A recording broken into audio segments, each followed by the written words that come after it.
So the Clippers are looking pretty confident before Game 4 here with the pregame introductions.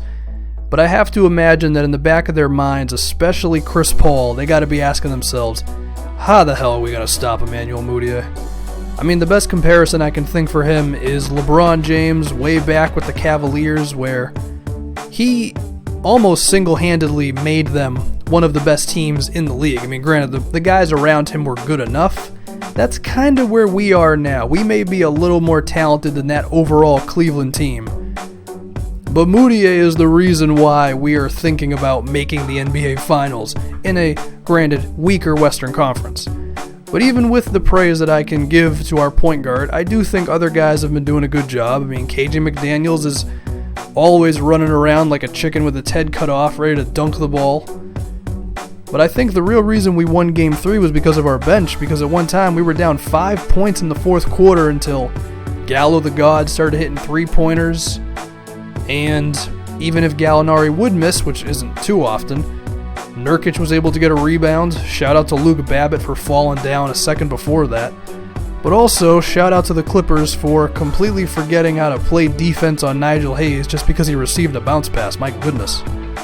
So I really think the second unit is what did it for us in Game 3 before Mudiay came back in and really closed the door on the Clippers. Now, as far as adjustments we can make defensively, Chris Paul's getting kind of comfortable at that three-point line. We can rough him up a little bit.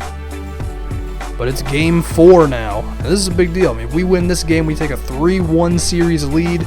We already have the mental edge over the Clippers, I imagine. I don't really know this, because it's a video game. But just roll with it, okay?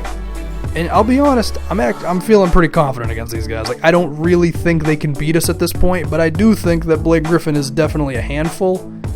And I'm surprised they're not just going to him every single time because, I mean, shout out to Thad Young. He's a good dude and he hits this jumper right here, but I don't think he can defend Blake Griffin one-on-one, but instead they want to run pick and rolls with Brook Lopez, who might be the slowest center in the league. And then Thon Maker.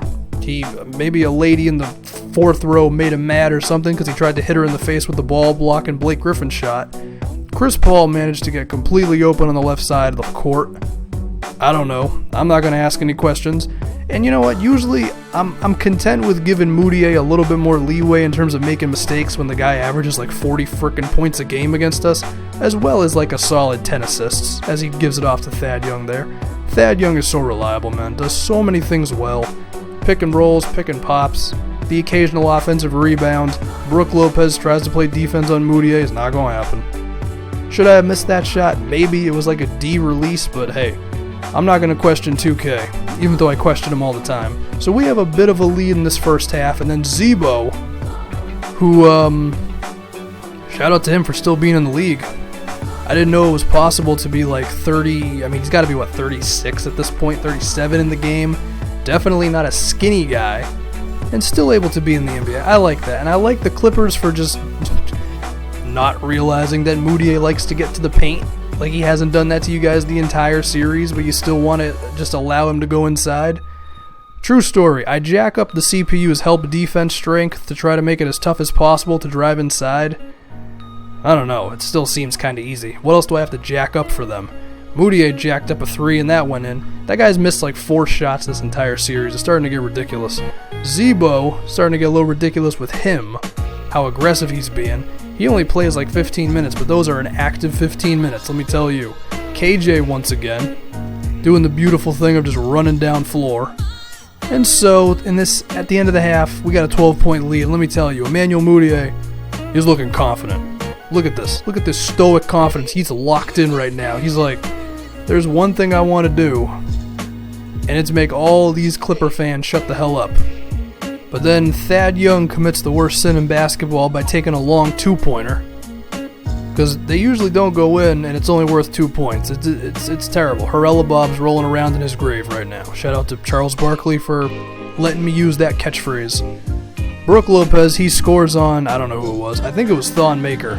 Lopez has actually gotten him a couple times in this series, which is weird. I mean, it's possible for Thon Maker to get scored on, but what was that, J.J. Redick under the basket? J.J. Redick gets terrified the second he crosses the three-point line. So, I mean, did you think he had a chance against Thon Maker? I didn't think so. And then Mudiay with the board.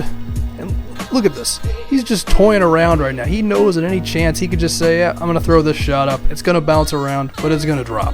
An 11-point lead into the fourth quarter, and Bill Simmons, who has made it not a secret how he feels about the Clippers in late game situations. They suck, for the too long didn't read version. They're going to be tested once again in the fourth quarter. Chris Paul, like I said before, he's actually comfortable at that three-point line, which I'm not a fan of. He makes it, an 8-point game at the moment, if I can do math correctly. But we got to force Brook Lopez into a pick and roll, and he's not going to be able to come up on Moutier like that. That's actually becoming a thing now, is that Moutier kind of mid-range jumper when the big man backs up off of him too much. And if Moutier can hit that shot, it's kind of done. What are you going to do to defend him at that point? Now, Blake Griffin, that was a hell of a pass to Brook Lopez, I gotta give it to him, and it's only a 5-point game. You notice I had to skip most of the fourth quarter to get to the good stuff here, but it's only 5. Can we please not mess it up now, guys? JJ Redick just stole the ball from Thon. Okay, 2K, please. I haven't insulted you this whole video. You're a good game. You're a very good game. I like LD2K. I like Ronnie 2K. Okay, something's up. Who did I make mad at the 2K offices? Okay, I haven't gone out of my way to say anything negative about 2K in a long time in one of my videos. Okay, that's the rule. Once you pass 10K, you can never say anything bad about the game you're playing, so come on 2K, don't do this to me now, alright? It's only 5 points. We were up 15 the whole game. Let me just run the Marcus Smart play because this thing's basically a cheat code and we'll be all good. Oh, look at that. They finally played defense. Now I'm a little scared.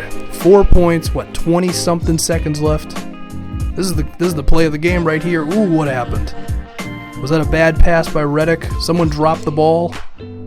Whatever it is, I don't know what happened. And I definitely didn't deserve that defensive stop.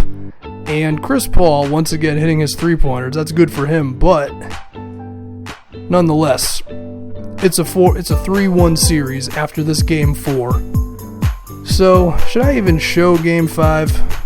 Do I really need to give the Clippers the respect of thinking they can win a Game 5? Or do I just press the sim button and assume we win the game?